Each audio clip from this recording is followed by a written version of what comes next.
तं तथा कृपयाविष्टम्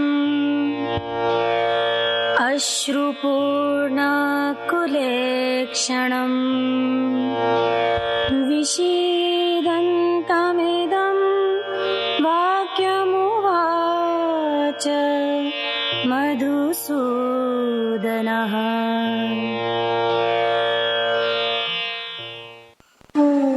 Sanjaya said, seeing Arjuna sinking in grief, filled with compassion, and his vision blurred due to tears in his eyes, Lord Madhusudana spoke these words to him.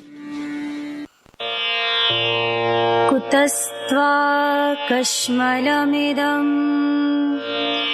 vishme samupasthitam anaryadushtamasvargyam akirtikaram-arjuna. Lord Krishna said, O Arjuna, how have you developed such an attachment in this moment of crisis? It is inappropriate for a noble person, for it will neither bring you glory, nor will it lead you to heaven. Klebhyam smagamaha parthanatatvayupapadyate shudram hridayadorbalyam tyaktvottishta parantapa.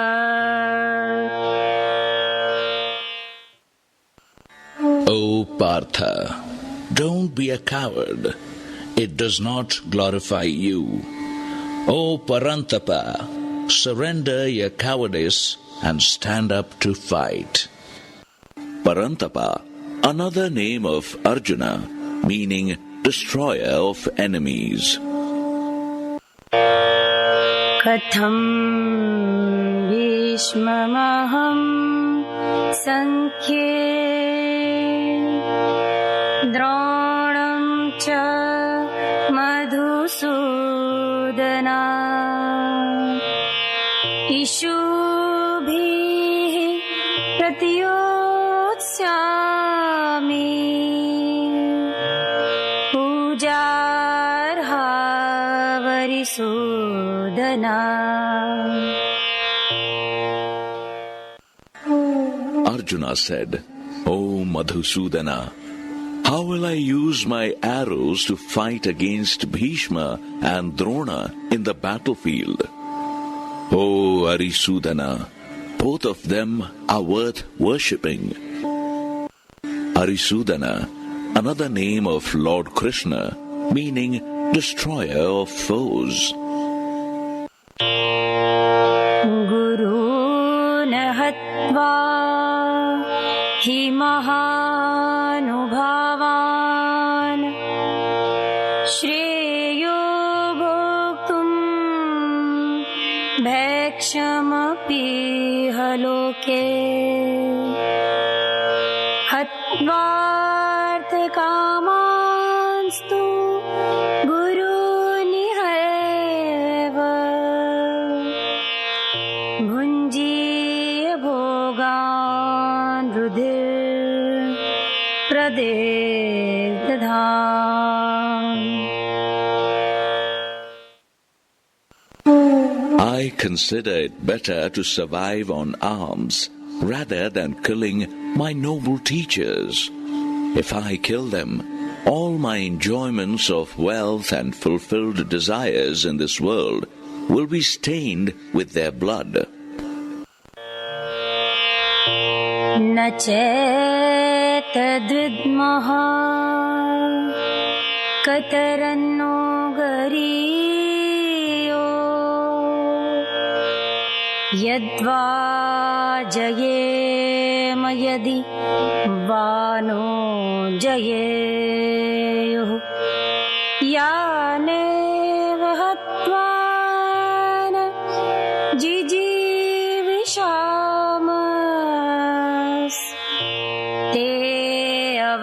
एताः प्रमुखे धार्तराष्ट्राः.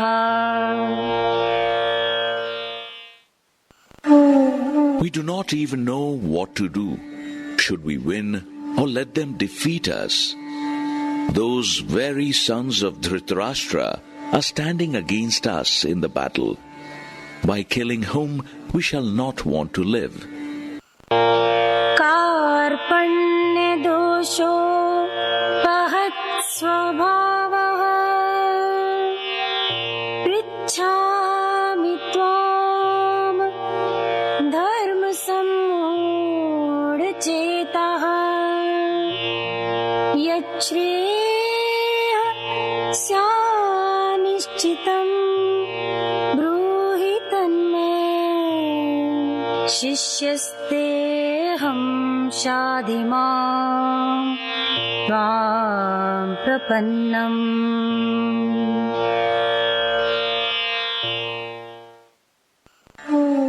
I feel helpless and full of compassion, and I am confused about what my duty is. Therefore, I request you to tell me that which is best for me, because I surrender myself to you. Please guide me as your disciple.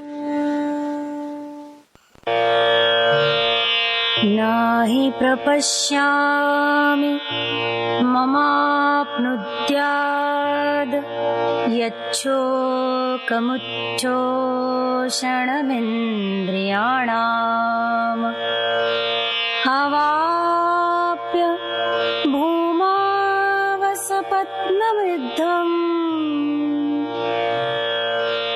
rajyam suranamapi Chadhipatyam.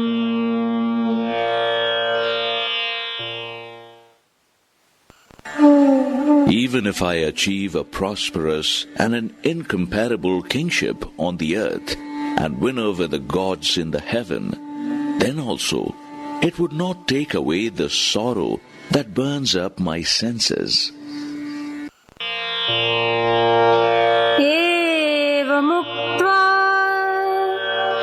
Rishikesham Gudakeshah Parantapa Nayotsyaiti Govinda Muktva Tushnim Babhuvaha.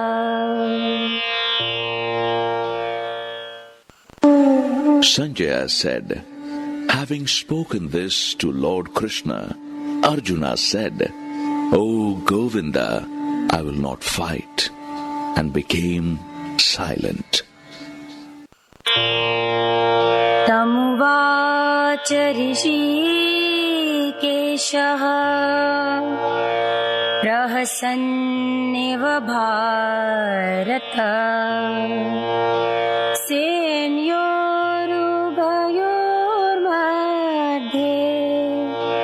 Vishidantamidam vachaha. O descendant of Bharata, Dhritarashtra, then with a gracious smile, Lord Rishikesha spoke these words to Arjuna, who was depressed in the center of the two armies. Rishikesha, another name of Lord Krishna, meaning the Lord of the senses. Ashocyanan vashocastvam prajnavadamscha vashase gatasuna gatasumscha nanushocanti panditaha.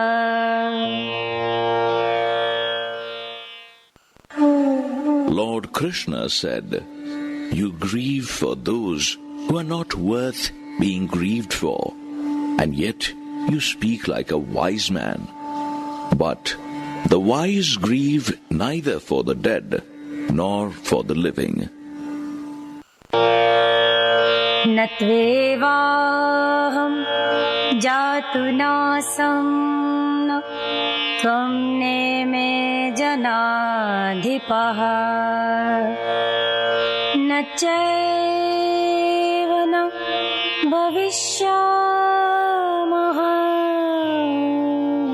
sarve vayamataha param.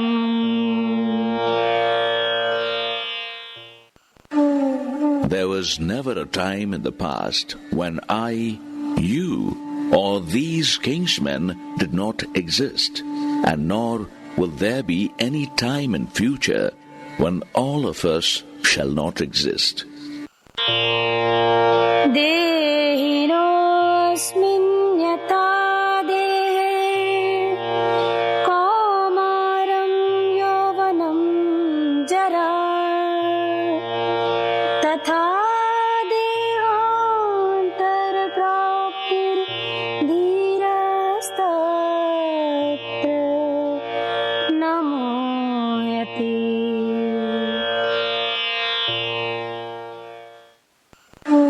Just like the soul experiences childhood, youth, and old age through this body, it will experience the same when it takes another body. A wise man does not get affected by this. Matra sparshastu kaunteya shitoshnu sukha dukkada agamapaino nityam stam stitiksha bharata.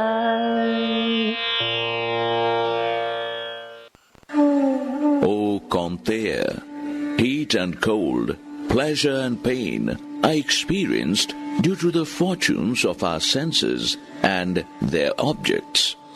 They have a beginning and an end, and thus are impermanent. O Bharata, bear them bravely. Kaunteya, another name of Arjuna, meaning son of Kunti. Yam hina vyathayantete purusham purushashabha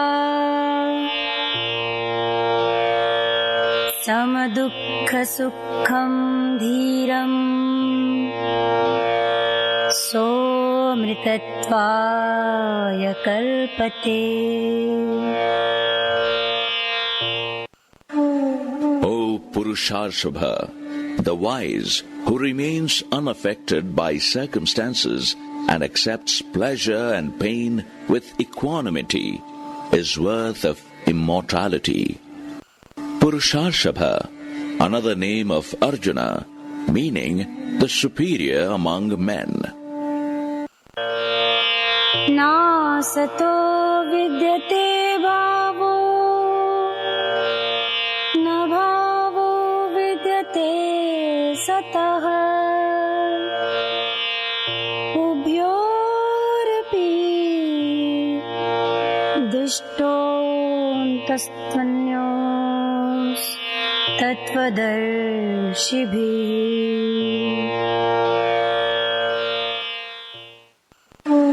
The untruth doesn't have a permanent existence. There is no dearth of truth which is permanent. The reality of these two has been realized by the wise.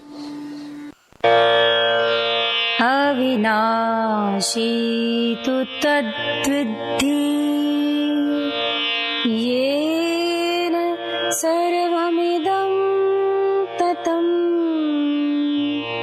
vinasham yasyasya na kaschit kartumarhati.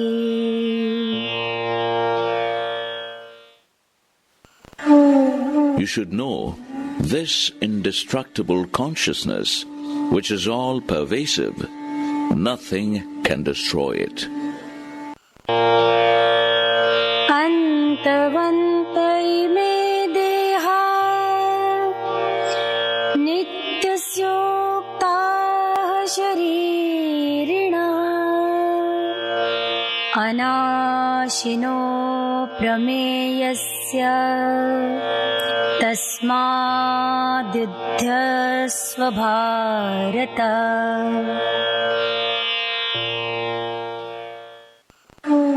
The self that resides in these mortal bodies is eternal and indestructible.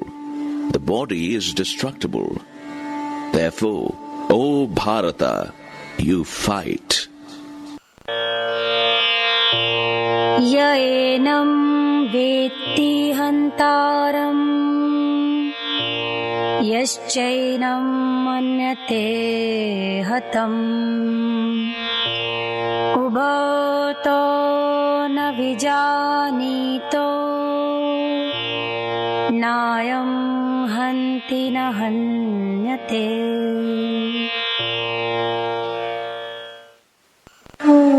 He who thinks that the soul kills and he who thinks of it as dead are both ignorant. The soul neither kills nor does it ever die. Na jayate mriyate va kadachin nayam bhutva bhavita va na bhuyah ajo nityah shashvatoyam purano na hanyate hanyamane sharire.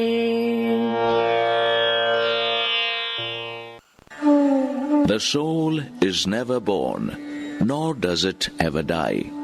After coming into existence, it never ceases to be again. It is unborn, eternal, everlasting, and most ancient. It never dies, even if the body is dead.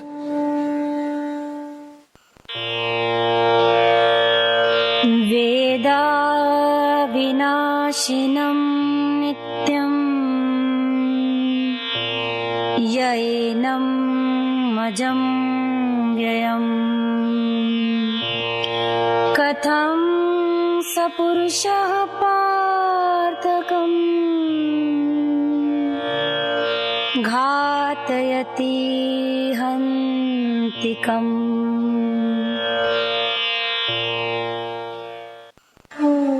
O Partha, the one who knows the soul as indestructible, immortal, unborn, and unchanging, how can he kill or cause someone's killing?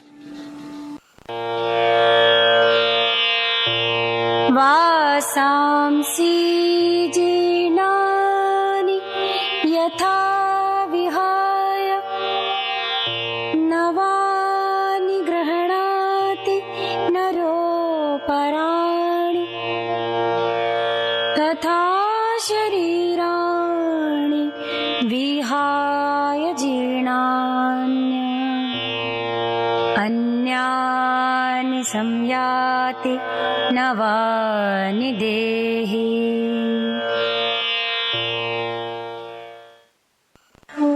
Just like a man discards his worn-out robes and puts on the new ones, similarly, the soul throws off its worn-out body and enters a new, fresh one. Nenam chindanti shastrani nenam dahati pavakaha na chenam kledayantyapo na shosyati marutaha.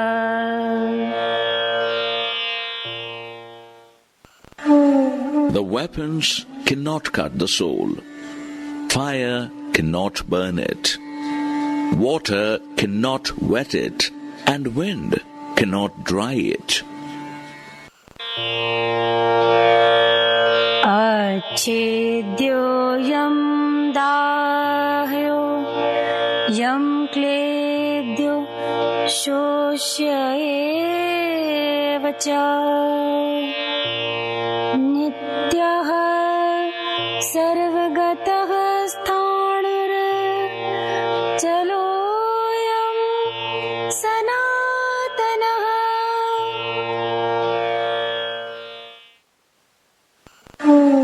The soul cannot be cut, burnt, wetted, or dried up.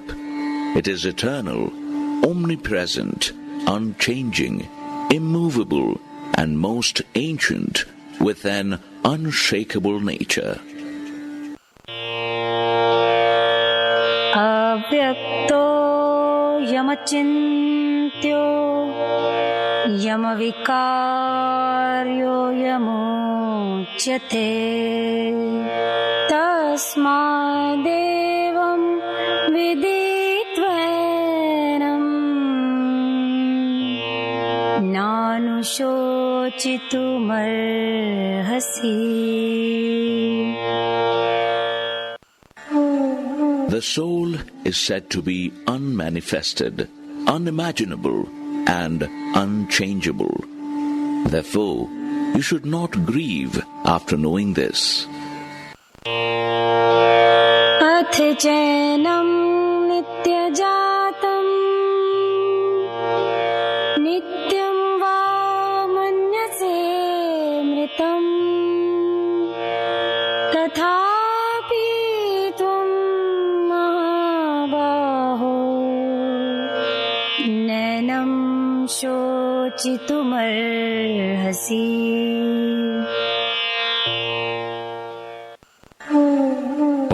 Mahabaho, if you think of the soul as constantly being born and constantly dying, even then you should not grieve.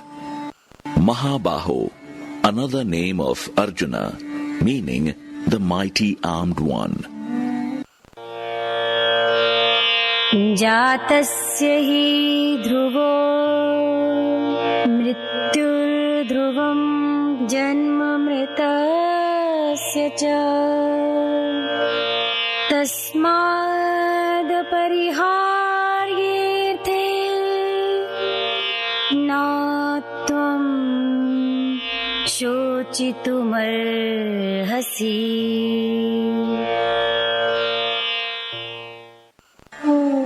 Death is certain for the born, and rebirth is certain for the dead. Therefore, you should not grieve for that which is inevitable.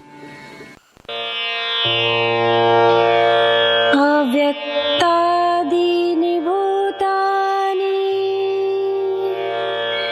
vyaktamadhyani bharata avyaktanidhnanyeva tatra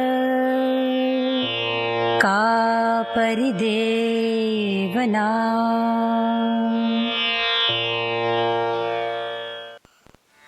O Bharata, all beings are unmanifest before birth and after death. They appear only during the middle period. So what is there to grieve about in this?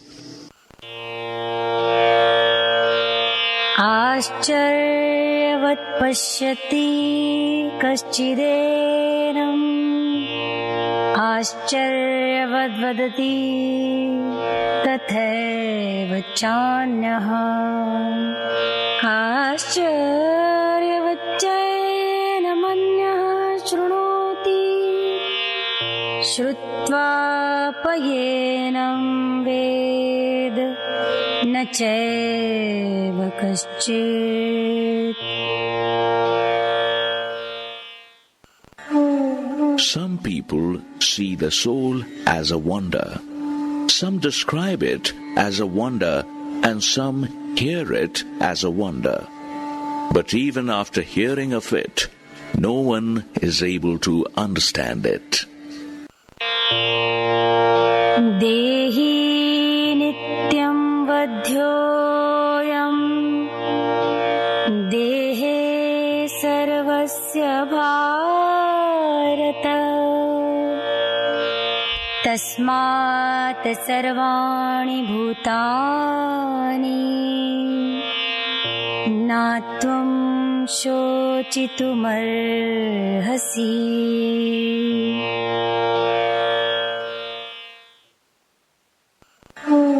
O Bharata, the soul dwelling in this body is eternal and can never be killed. Therefore, you do not grieve for anybody. Swadharmamapi chavekshana vikampitumārhasi dharmayadhi yuddhakshriyonyakshatriyasya na vedyate. Therefore, considering your own duty, you should not be hesitant to fight, because there is nothing greater than a righteous battle for a kshatriya, warrior. Yadrichchaya chopapannam swargdvaramapavritam sukhinah kshatriyah partha labhante yuddhamedrisham.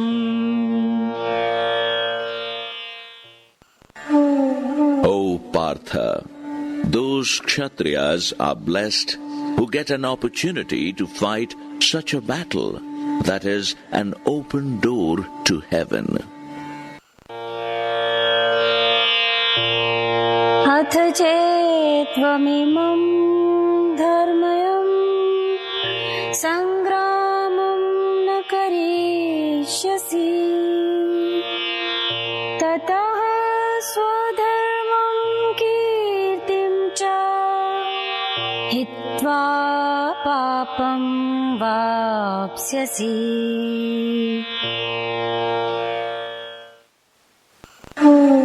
If you refuse to fight this war, then you shall incur the sins for turning away from your duties and honored position. Akirti chapi bhutani kathayishyanti te vyayam sambhavitasya Chakirte maranadattirechate. People will talk about your infamy. For a respectable man, infamy is worse than death. Bhayadranāduparatam mamsyante tvam maharatha yesham cha tvam bahumato bhutva yasyasi laghavam.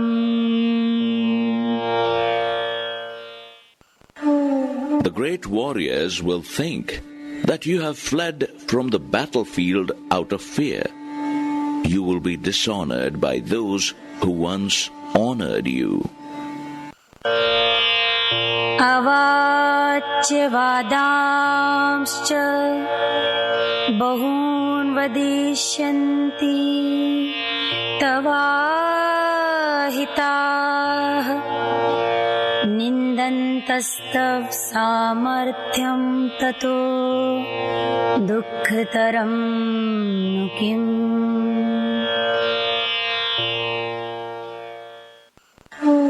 Your enemies will make fun of your capabilities and mock at your cowardice, what will be more painful for you? हतो वा प्राप्स्यसि स्वर्गम् जित्वा वा भोक्ष्यसे महीम् तस्मादुत्तिष्ठ कौन्तेय युद्धाय कृतनिश्चयः.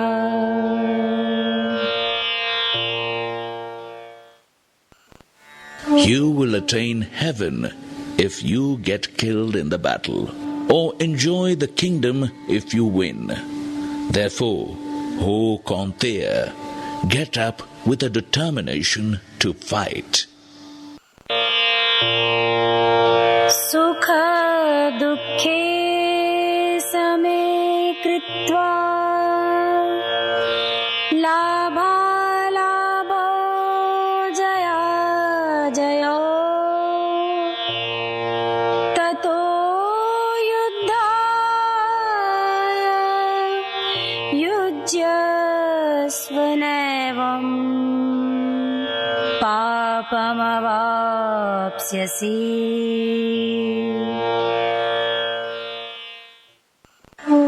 Treat happiness and sorrow, gain and loss, victory and defeat with equality, and then get ready for the battle.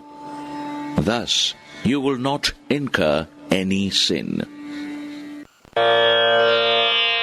Esha te abhihita sankhye buddhir yoge tvimam shrinu buddhya yukto yaya partha karma bandham prahasyasi.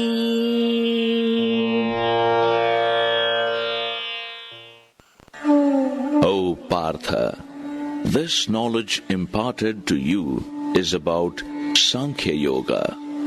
Now listen to this wisdom of Karma Yoga, which can get you rid of the bondage of actions. Samkhya-Yoga, path of self-realization. Karma Yoga, knowledge of actions. हे पार्थ, यह बुद्धि सांख्य योग के विषय में कही गई है और अब तू कर्म योग के विषय में सुन. इस बुद्धि से युक्त होकर तू कर्म बंधन से छूट जाएगा.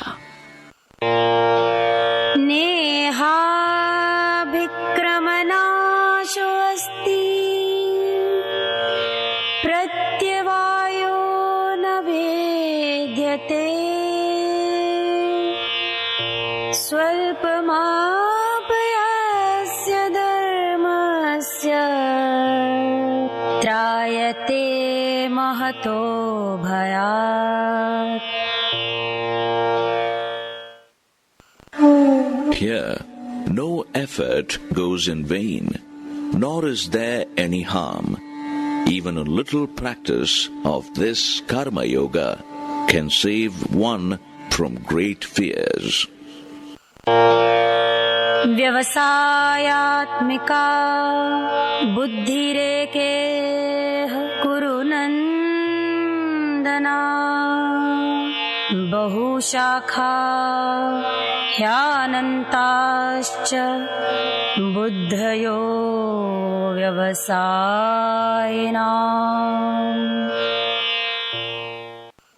O Karunandana, on this path of dharma, the wise mind is single and one-pointed, but the minds of unwise people have many types and endless thoughts.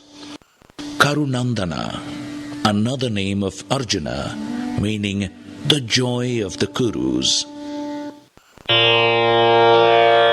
Yamimam pushpitam vacham pravadantya vipaschita vedvadartha नान्यदस्तीति वादिनः.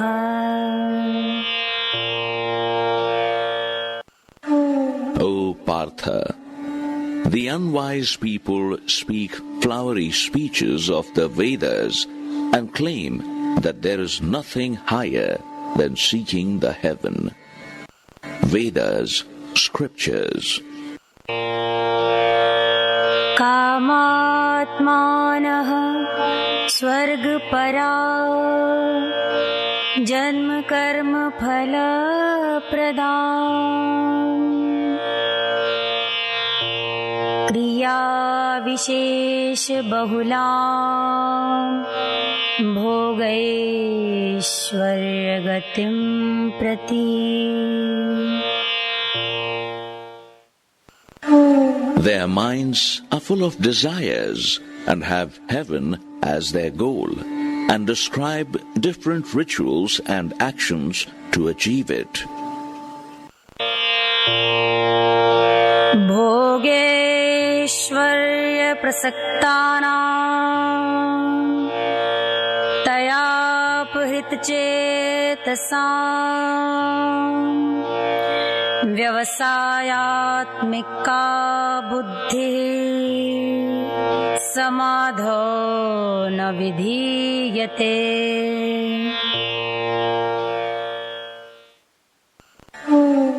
Those who get stuck to pleasure and wealth and are carried away by the speeches offering heavenly rewards, they are unable to establish one-pointed conviction in their minds towards the divine.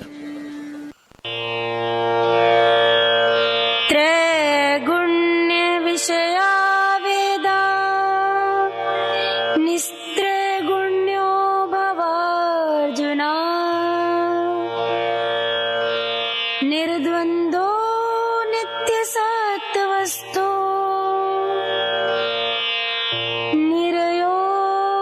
निर्योगक्षेम आत्मवान्.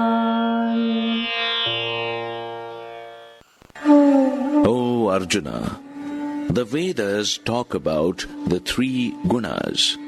You will be free from these three gunas and the pairs of opposites.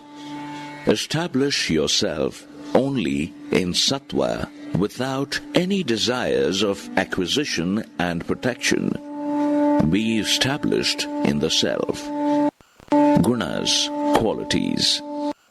Sattva, the quality of purity and harmony.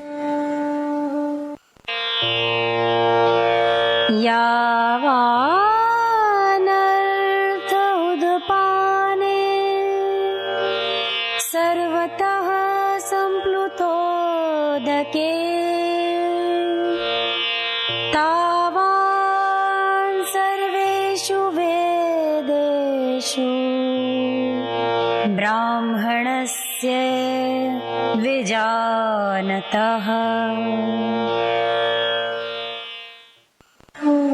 Just as a water reservoir has no relevance at a place flooded with water all over, similarly, an enlightened Brahmana who has realized the truth doesn't find much relevance in the Vedas. Brahmana, sage.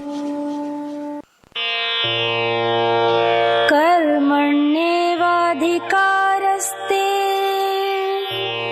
मा फलेषु कदाचन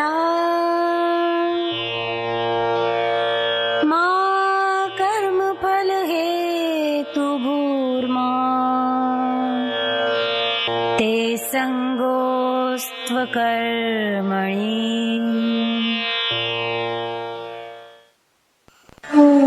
Your right is to only act, but never for the results.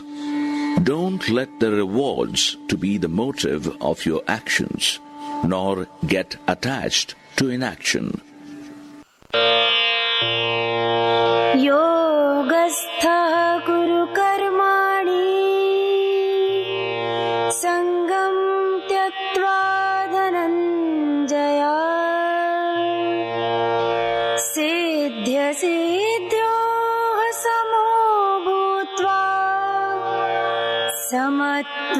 योग उच्यते.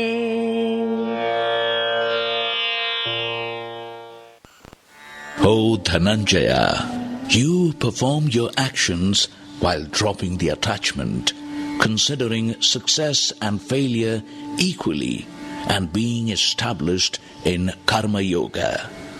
This evenness in mind is called yoga.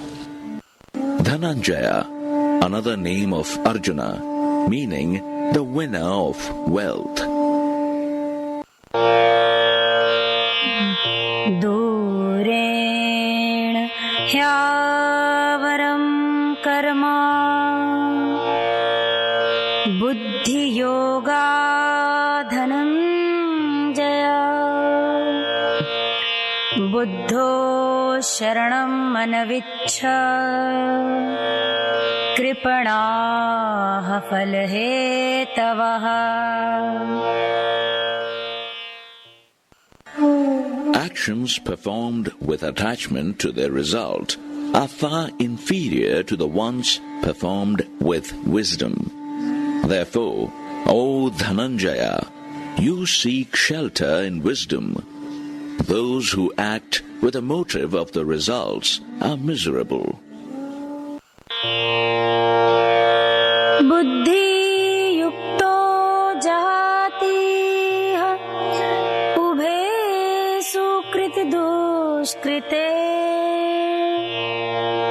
तस्माद्योगाय युज्यस्व योगः कर्मसु कौशलम्.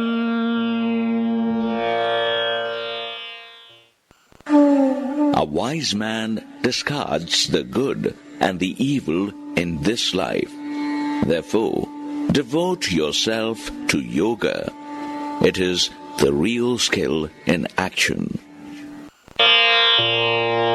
कर्मजं बुद्धियुक्ता हि फलं त्यक्त्वा मनीषिणः. जन्मबन्धविनिर्मुक्ताः पदं गच्छन्त्यनामयम्. The wise, who have given up attachment to the results of their actions and are thus freed from the bondage of rebirth, they reach a place which is beyond all evils. यदा ते मोहकलिलं बुद्धिर्व्यतितरिष्यति तदा गन्तासि निर्वेदम्. श्रोतव्यस्य श्रुतस्य च.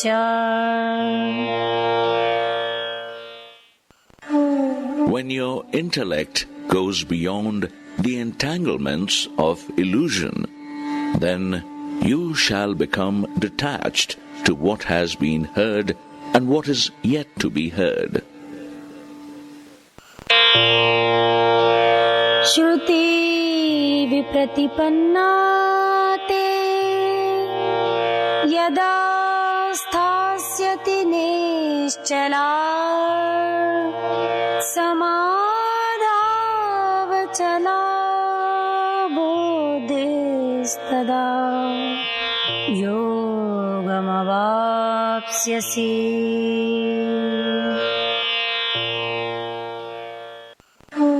Confused by the text of the Vedas, when your intellect will stand unshaken and steady in the self, then you shall attain enlightenment. स्थित प्रजनस्य का भाषा समाधिस्थस्य केशवा. स्थितधीः किं प्रभाषेत किमासीत व्रजेत किम्.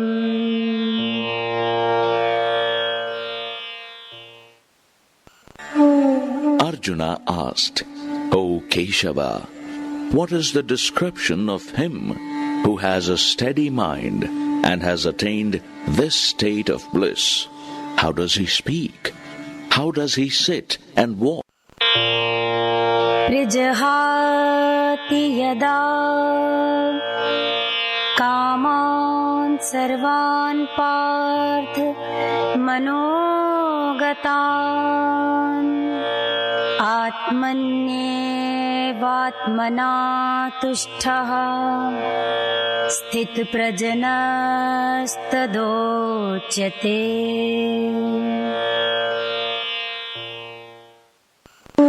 The Lord said, O Partha, when a man surrenders all the desires of his mind and remains satisfied in the self by the self, then he is said to be enlightened. Dukkheshvanudvigna manaha sukheshu vigata sprihaha vitarag bhayakrodha stitadhir muniruchyate.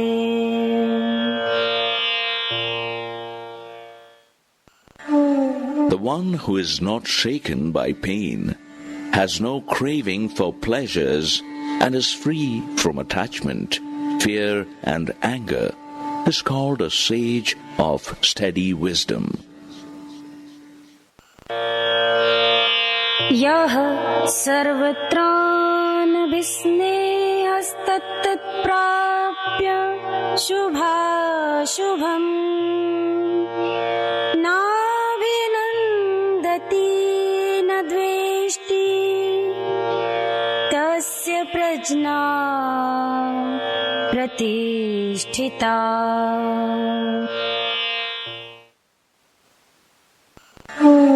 That person who is not bound by attachments and is neither happy nor sad for anything good or bad, his mind is stable. Yada sangharate chayam kurmonganiv sarvashaha indriyani indriyarthebhyastasya prajna pratisthita. Just as a tortoise withdraws its limbs, the one who withdraws his senses from the sensory objects is known to have steady wisdom. Vishaya vinivartante niraharasya dehinaha rasvarjam rasopsyasya param drishtva nivartate. By taking away the senses from its objects, a self-centered man gets detached from the object, but his longing for pleasure continues. However, his longing also disappears once he sees the truth.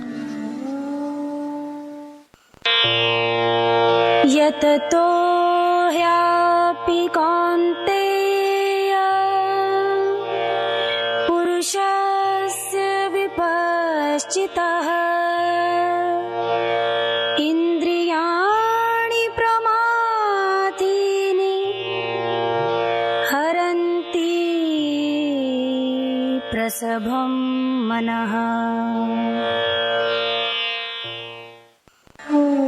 O Kaunteya, even the mind of a wise man is forcefully carried away by his senses in spite of his efforts for keeping it centered. तानि सर्वाणि संयम्य युक्त आसीत मत्परः वशे हि यस्येन्द्रियाणि तस्य प्रज्ञा प्रतिष्ठिता.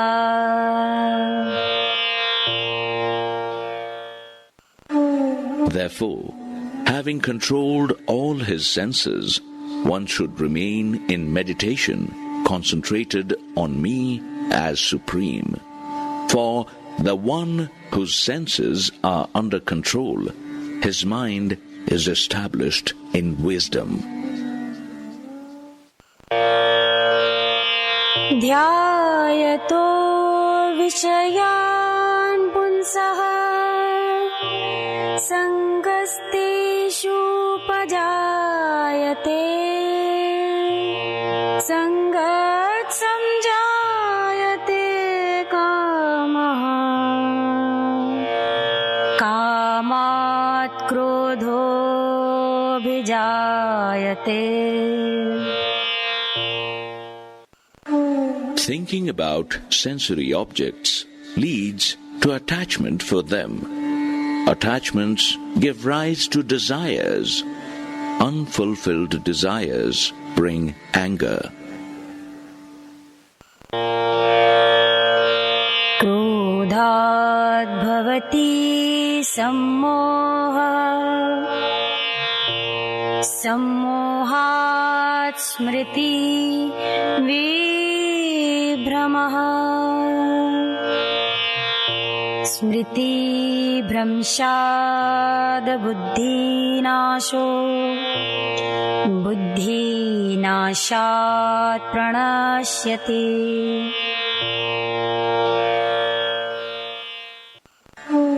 Anger brings in foolishness that further leads to unclear memory.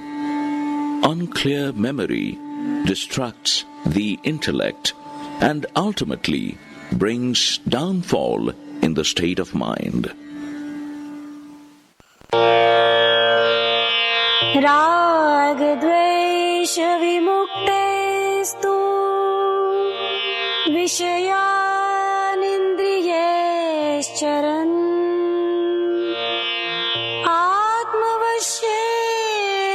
आत्मवश्यैर्विधेयात्मा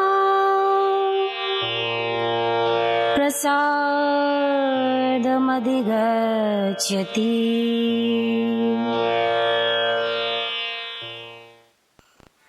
A self-controlled man, free from attraction and hatred, who moves through the happenings with his senses under control, he attains peace. प्रसादे सर्वदुःखानां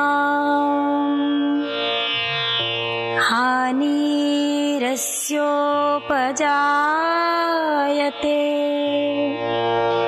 प्रसन्नचेतसो ह्याशु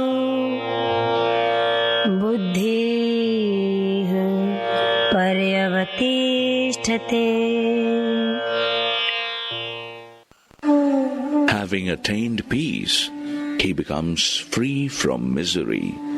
Thus, with a peaceful mind, the intellect becomes steady soon.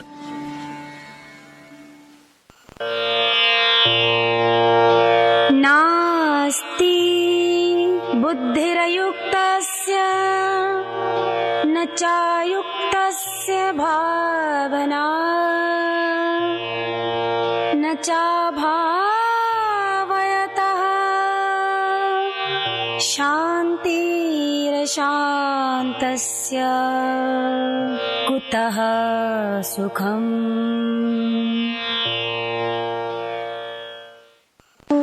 A man with uncontrolled senses and mind can neither have a firm intellect nor can he meditate. There is no peace without meditation. How can there be happiness without peace?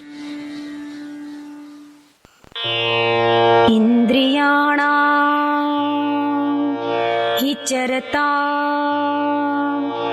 यन्मनोनुविधीयते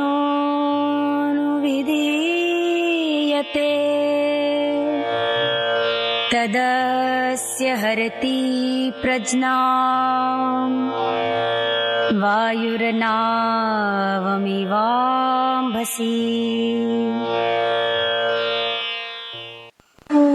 When the mind follows the line of objects through the wandering senses, then it takes over a man's wisdom, just as a strong wind takes over a boat on waters.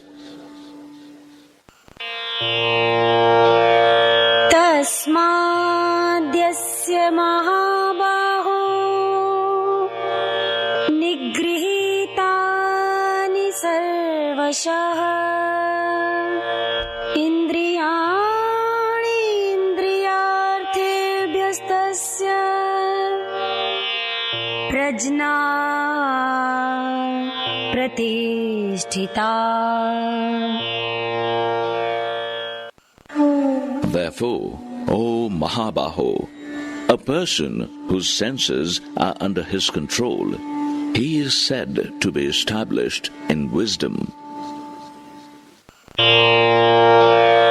या निशा सर्वभूतानां तस्यां जागर्ति संयमी यस्यां जागृति भूतानि सा निशा पश्यतो मुनेः.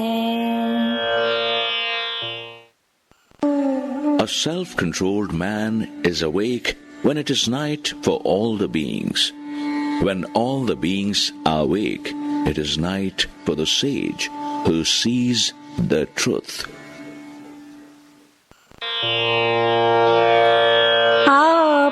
आपूर्यमाणं जलप्रतिष्ठं समुद्रमापः प्रविशन्ति यद्वत् तद्वत् कामायं प्रविशन्ति सर्वे स शान्तिमाप्नोति न कामकामी.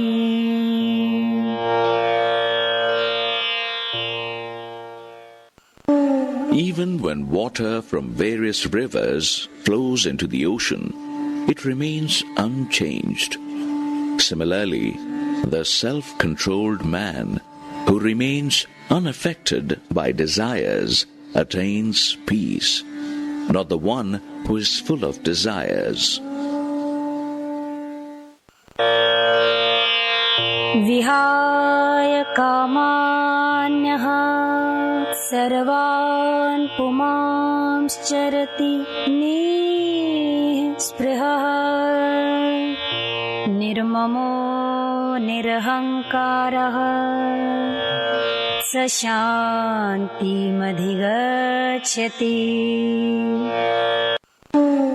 A person who sacrifices his desires moves ahead without any craving, sense of possession or ego. He attains peace.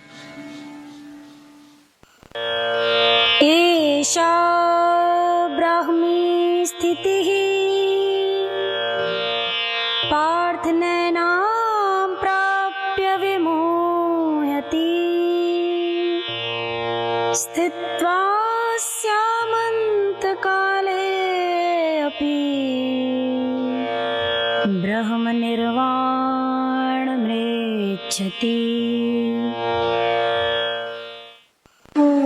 O Partha, this is the supreme state. Having attained this state, no one is deluded. Being established in this state, one can experience Brahma even at the time of death.